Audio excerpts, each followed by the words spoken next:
अस्सलाम वालेकुम। उम्मीद है आप खैरियत से होंगे। आज हम मल्टी एजेंट सिस्टम्स में कोलैबोरेशन और स्पेशलाइजेशन को डिस्कस करेंगे। ये सिर्फ एक टेक्नोलॉजी की बात नहीं है, बल्कि ये वो काम है कि हम एक जेन एआई बेस्ड टीम को कैसे काम में ला सकते हैं और इस टीम से हम कई कॉम्प्लेक्स बिजनेस प्रॉब्लम्स को सॉल्व कर कैसे कर सकते हैं। आगे चलते हैं। जब हम सिंगल एजेंट आर्किटेक्चर की बात कर रहे होते हैं, तो हमें एक लिमिटेशन का सामना करना पड़ता है। एक अकेला एजेंट बहुत से काम एक ही टाइम पे करने की कोशिश कर रहा होता है, मगर हर काम करने का कॉन्टेक्स्ट डिफरेंट हो सकता है। किस वेक्टर डीबी से उसको डाटा आ रहा है, किस ट्रैक से वो काम कर रहा है, तो इससे एजेंट का फोकस हट सकता है, इससे एजेंट का फोकस हट जाता है। फिर एक अगला इशू टूल स्प्रॉल का आता है, यानी कि जब एजेंट को 50 मुख्तलिफ किस्म के कॉन्टेक्स्ट दिए जा रहे हों, तो हम ये देखेंगे कि इस काम को करने के लिए जो कॉन्टेक्स्ट उसको चाहिए था वो उस वक्त मौजूद भी है या नहीं। तो हर दफा एजेंट को इस काम के लिए यूटिलाइज करने पर रिस्पॉन्स अनप्रिडिक्टेबल हो जाता है। दूसरा टोकन एक्सप्लोजन भी हो सकता है। जब एजेंट के अपने गोल अचीव ना हो रहे हो, तो वो टोकन यूटिलाइजेशन इंक्रीज कर सकता है। तो यानी कि हम कह सकते हैं कि एक एजेंट एट ए टाइम कोई एक्सपर्ट रिसर्चर, राइटर या कोडर नहीं हो सकता, क्योंकि इस सूरत में हमारी रीजनिंग कॉम्प्लेक्सिटी बहुत ज्यादा हो जाती है। पिछली स्लाइड में जो हमने इशू देखे, उन इश्यूज को रिजॉल्व करने के लिए हम स्पेशलाइजेशन की तरफ जाते हैं। यानी कि हम अपने एजेंट्स को स्पेशलाइज करते हैं कि एक एजेंट एट ए टाइम या सिर्फ एग्जीक्यूशन एजेंट होगा, या रिसर्च एजेंट होगा, या राइटिंग एजेंट होगा, या फिर सिर्फ वैलिडेशन एजेंट होगा। इस तरह हम मल्टीपल एजेंट से एक एक करके काम करवाते जाते हैं। तो ये हमारी एजेंट्स की टीम मिलके हमारे एक सिस्टम के कॉम्प्लेक्स प्रॉब्लम को सॉल्व कर रही होती है। इस डिवीजन से ना सिर्फ एफिशिएंसी इंप्रूव होती है, बल्कि सिस्टम पे हमारा कॉन्फिडेंस इंक्रीज होता है। और उसकी वजह यही है कि हमने एजेंट को एक स्पेसिफिक स्किल में एक्सपीरियंस्ड कर दिया है। जैसा कि हम अपने पिछले लेक्चर्स में देख चुके हैं कि एजेंट के पास एक स्पेसिफिक गोल होता है। यहाँ पे हमें मल्टी एजेंट सिस्टम में हमने हर एजेंट को एक रोल देना है। उस रोल को देने के लिए हम सिर्फ प्रॉम्प्ट इंजीनियरिंग पे रिलाई नहीं कर सकते। हम एजेंट को एक गोल भी देंगे, उसका टूल सेट देंगे और उसकी कुछ कंस्ट्रेंट्स भी सेट करेंगे। ये सारा काम करने का हमारा मकसद ये है कि एजेंट की अनोटमी को सेट कर दिया जाए। ये एनाटॉमी हमें इस चीज की श्योरिटी देगी कि एजेंट अपने काम से काम रखे और अपना गोल अचीव करने के लिए हमें करेक्ट इंफॉर्मेशन या करेक्ट एक्शंस लेता रहे।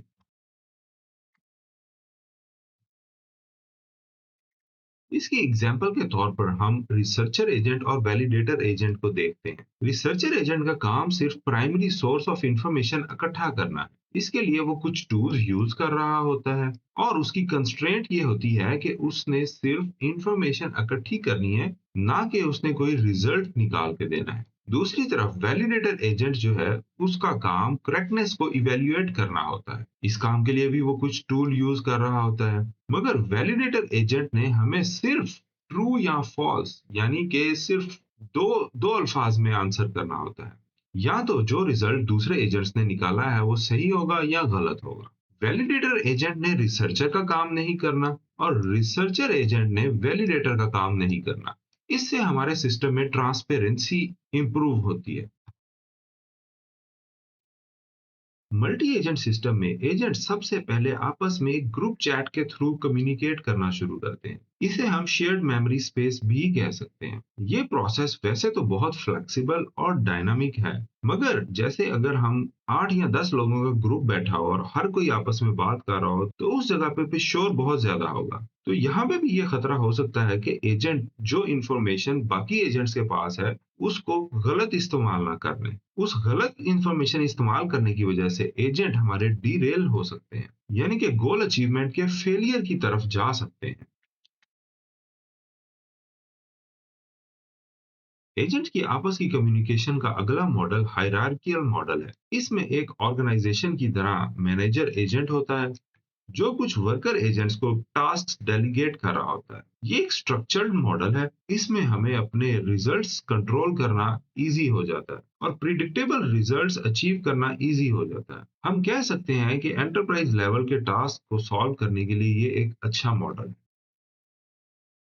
एजेंट से कम्युनिकेशन का एक तीसरा तरीका पेयर टू पेयर कम्युनिकेशन है। ये एक माइक्रो सर्विस मैश की तरह एक मैसेजिंग प्रोटोकॉल पे आपस में बात कर रहे होते हैं। इसका फायदा तो ये होता है कि एजेंट्स आपस में डायरेक्टली कोलैबोरेट कर रहे होते हैं और हर एजेंट अपने डिसीजंस करने में पहले से ज्यादा ऑटोनोमस हो जाता है। मगर इस कम्युनिकेशन की मॉनिटरिंग एक कॉम्प्लेक्स चैलेंज बन जाता है। यहाँ तक हमने एजेंट्स के 3 कम्युनिकेशन मेथड देख लिए। अब एजेंट्स की ऑर्केस्ट्रेशन पे बात करते हैं। जब हम ऑर्केस्ट्रेशन की बात करते हैं तो हमारे सामने दो किस्म की टेक्निक्स आती हैं, एक सेंट्रल ऑर्केस्ट्रेटर और दूसरा डिसेंट्रलाइज्ड ऑर्केस्ट्रेशन। सेंट्रलाइज्ड ऑर्केस्ट्रेशन में हमारा सिस्टम डिटर्मिनिस्टिक होता है, यानी कि उसे जो काम कहा जाता है वो करता रहता है। इसको ट्रेस करना भी इजी होता है, मगर ये एक सिंगल पॉइंट ऑफ फेलियर बन सकता है, यानी कि अगर हमारा सेंट्रल ब्रेन डाउन हुआ तो हमारे इन बाकी एजेंट्स को मैनेज करना, ऑर्केस्ट्रेट करना भी मुश्किल हो सकता है। जबकि डिसेंट्रलाइज्ड कोऑर्डिनेशन में एजेंट्स डायनामिकली डिसाइड कर रहे होते हैं कि किस एजेंट ने किसके साथ बात करनी है। ये टेक्निक हाईली स्केलेबल तो है, मगर इसको डीबग करना बहुत मुश्किल हो जाता है। अगर डेडलॉक जैसे इश्यू आ जाएं तो ये और कॉम्प्लेक्स सिनेरियोज को क्रिएट करना शुरू कर देता है। डिस्ट्रीब्यूटेड सिस्टम के अपने प्रॉब्लम्स भी होते हैं। इसको हम कॉस्ट ऑफ डिस्ट्रीब्यूशन कह सकते हैं। जब एजेंट अपनी मर्जी से एक दूसरे से मैसेजिंग प्रोटोकॉल्स पे बात कर रहे हैं तो हो सकता है कि वो बिला वजह ज्यादा बात करते जाएं और हमारी एपीआई की कॉस्ट इंक्रीज होती जाए। दूसरा मसला सिस्टम में ये देखने को आता है कि उनका कॉन्टेक्स्ट सिंक्रोनाइज नहीं हो रहा होता। एक और मसला लेटेंसी भी हो सकता है। जितनी एपीआई ज्यादा कॉल होंगी उतनी लेटेंसी डेफिनेटली बढ़ती है। फिर अगर डिस्ट्रीब्यूटेड सिस्टम में एक एजेंट में हिलुसिनेशन हो गई तो वो हिलुसिनेशन भी मल्टीपल एजेंट्स में ट्रांसफर हो सकती है। एक एजेंट की गलती की वजह से हमारे मल्टीपल एजेंट्स में गलती के चांसेस इंक्रीज हो जाते हैं। आइए अब देखते हैं इसको क्यूबरनेटिस पे कैसे ऑर्केस्ट्रेट करते हैं।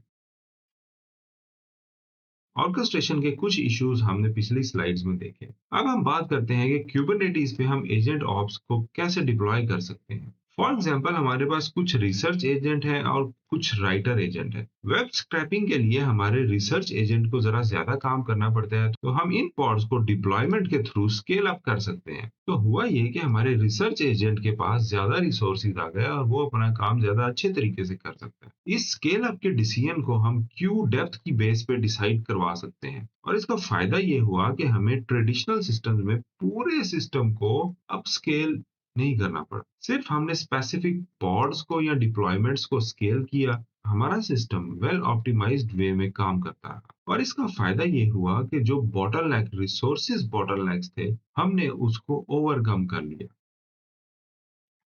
कुबरनेटिस पे एजेंट ऑप्स का एक फायदा ये होता है कि हमारे पॉड्स ऑटो रीस्टार्ट हो सकते हैं। फॉर एग्जांपल हमारा एक validator agent out of memory की वजह से क्रैश कर जाता है। अब हमारा कुबरनेटिस कंट्रोलर उसको दोबारा रीस्टार्ट कर लेगा और इस क्रैश करने की वजह से हमारे ऑर्केस्ट्रेटर और राइटर एजेंट पे कोई फर्क नहीं पड़ा। वो दोनों अपना काम उसी तरीके से करते रहते हैं। यानी कि हमें अपने सिस्टम को हेल्दी स्टेट में रखना ज्यादा आसान हो जाता है।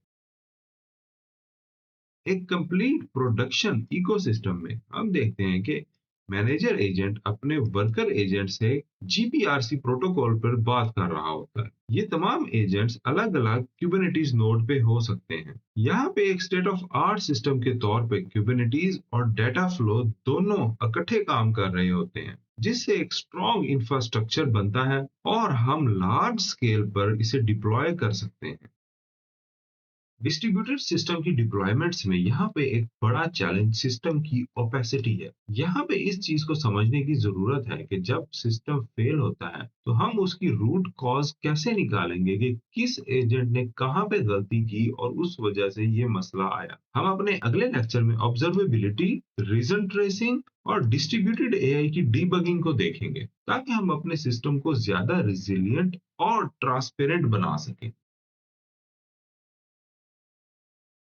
आज के लेक्चर में हमने मल्टी एजेंट सिस्टम्स और उनको क्यूबरनेटिस पे डिप्लॉय करने के बारे में थोड़ा सा देखा। इससे हमें थोड़ा सा ये अंदाजा हुआ कि एजेंटिक एआई को क्यूबरनेटिस पे डालना एक टेक्निकल डिसीजन नहीं, बल्कि एक अनअवॉइडेबल रिक्वायरमेंट है, ताकि हम अपने एजेंट्स को लैब से निकाल कर production grade real world complex problem को सॉल्व करने के लिए यूज कर सके। आइए अब लैब की तरफ चलते हैं। ये हमारे प्रोजेक्ट की गिटहब रेपो है, आपने इसको जाके स्टार कर लेना है। उम्मीद है जब आप ये लैब देख रहे होंगे तो यहाँ पे लेक्चर 5 को हम अपडेट कर देंगे और आपके पास सारा कोड अवेलेबल होगा। लास्ट लेक्चर में हमने एक सीक्वेंशियल प्लानर एजेंट स्क्रिप्ट बनाया था जिसमें हमने देखा था कि वो प्लान करता है और एग्जीक्यूट कर रहा होता है। आज हम मल्टी एजेंट के ऊपर काम करेंगे। आप इसको एक सिंपल स्क्रिप्ट के तौर पे ना देखें। आप सोचें कि ये एक माइक्रो सर्विस है और हमारे पास 3 फेज हैं, रिसर्च, राइटिंग और वैलिडेशन। इस प्रोटोटाइप में ये सारे सीक्वेंस में मेमोरी के अंदर चल रहे हैं, लेकिन प्रोडक्शन कुबरनेटिस डिप्लॉयमेंट्स में ये तीनों अलग-अलग भी हो सकते हैं जो एक दूसरे से जीआरपीसी और एचटीटीपी प्रोटोकॉल पर बात कर रहे होंगे। इस लैब का हमारा मकसद है कि हम ऑर्केस्ट्रेशन पैटर्न को समझें कि स्टेट कैसे पास होती है, डिपेंडेंसीज कैसे मैनेज की जाती हैं और सिंगल पॉइंट ऑफ फेलियर कैसे एग्जिस्ट कर रहा होता है। प्रोडक्शन सिस्टम में रिसर्च एक एपीआई को कॉल कर रही होगी या कुछ वेक्टर डेटाबेसेस को। ये एक हैवी आईओ और नेटवर्क लेटेंसी पे डिपेंडेंट सर्विस होगी।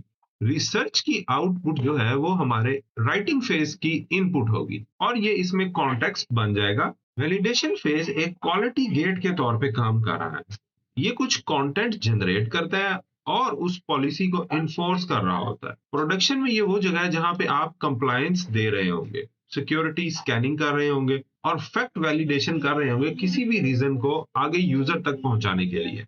नेटवर्क डिपेंडेंट होने की वजह से इन तीनों की लेटेंसी मिलके हमारे टोटल यूजर एक्सपीरियंस की लेटेंसी को काउंट कर रही होगी। अब हम इसको चला के देख लेते हैं।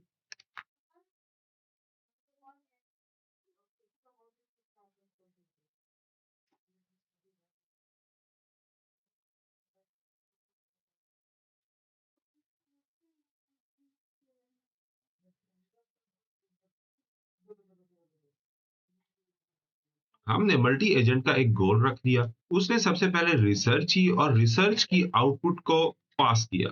यानी कि राइटिंग एजेंट को रिसर्च की output as a context hand over हुई। राइटर ने उसको एज ए कॉन्टेक्स्ट कंज्यूम किया और एक रिपोर्ट ड्राफ्ट की। वैलिडेटर ने कुछ रूल्स के अगेंस्ट इस ड्राफ्ट को वेरीफाई किया, इंस्पेक्ट किया और एंड में वैलिडेटर ने रिजल्ट अप्रूव कर दिया। इस सिमुलेशन में हमने रिसर्चर को एक हार्ड कोडेड कोड दिया जिसपे वो चला और उसने कॉन्टेक्स्ट रिसर्च आउटपुट जनरेट कर दी। इमेजिन करें कि रिसर्च एक ऐसी एपीआई कॉल कर रहा है जो पहले से ही स्लो है, या राइटर अपनी एलएलएम को हिट करने की रेट लिमिट पे पहुंच चुका है, तो यहाँ पे एक अच्छा खासा टाइम भी लग सकता है। इस दफा हमारी आउटपुट अप्रूव होगी। अगर ये आउटपुट फेल होती तो लूप दोबारा चलती। अब आप डेवऑप्स पर्सपेक्टिव से देखें, अगर हमारे पास फेलियर होती तो हमारी स्टेट लूज हो जाती। तो इस सिनेरियो में प्रोडक्शन में हमारे पास ये चैलेंज आएगा कि हमें स्टेट को मेंटेन रखना है in case of failure as well.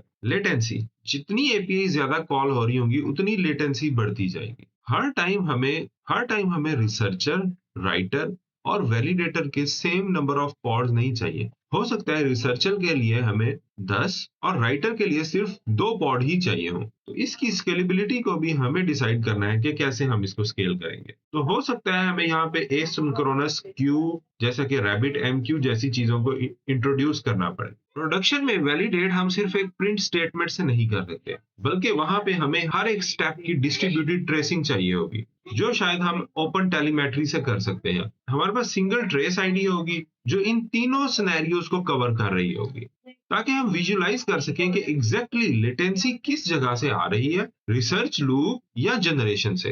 कहां से हम देख लें। इस लैब में हमने सीक्वेंशियल ऑर्केस्ट्रेशन प्लानिंग देखी। देखने में ये बहुत सिंपल लग रहा है, मगर जब आप इसे प्रोडक्शन में इंप्लीमेंट करेंगे तो हमें 3 से 4 मस्ट काम करने पड़ेंगे, जिनमें से स्टेट को डीकपल करना पड़ेगा, फेलियर्स को सर्किट ब्रेकर्स और रीट्राइज के जरिए आइसोलेट करना पड़ेगा, कंपोनेंट्स को हमें स्केल करने के लिए उनकी स्पेसिफिक रिसोर्स पॉलिसीज इंप्लीमेंट करनी पड़ेगी, हर चीज को हमें इंस्ट्रूमेंट डिस्ट्रीब्यूटेड ट्रेसिंग के थ्रू करना पड़ेगा। मल्टी स्टेज एजेंट सिस्टम सिर्फ एक स्मार्टर एआई नहीं है, बल्कि ये एक रिजिलियंट और डिस्ट्रीब्यूटेड आर्किटेक्चर बिल्ड करने की तरफ एक पेशरफ्त है। क्योंकि हमारा multi stage agent system autonomous होगा तो इसकी रीजनिंग को सॉल्व करने के लिए हमें एक रोबस्ट आर्किटेक्चर भी इंप्लीमेंट करना पड़ेगा। आप इसको प्रैक्टिस करें, कमेंट्स को पढ़ के देखें, कोड को पढ़ने की ज़रूरत नहीं है।